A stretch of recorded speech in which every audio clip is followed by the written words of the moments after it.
এই সেন্সরশিপ করবে কারা?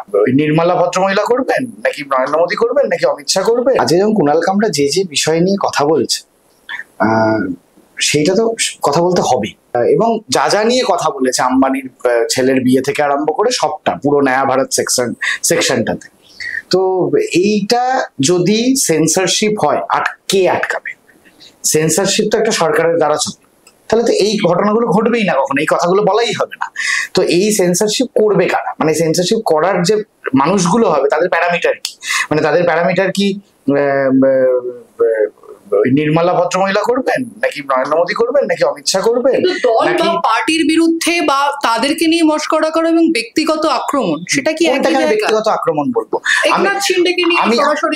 এবং আমার বক্তব্য হচ্ছে ওই পুরো ঘটনাটা থেকে তো আমার একটা লাফটার জেনারেট করছে। আমি যদি এখানে দাঁড়িয়ে মমতা ব্যানার্জি বা নরেন্দ্র মোদীকে নিয়ে নাম ধরে বলি এবং সেটা থেকে যদি কমেডি জেনারেট করে, তাতে অসুবিধা কোথায়? কোনো আপত্তি তো নেই।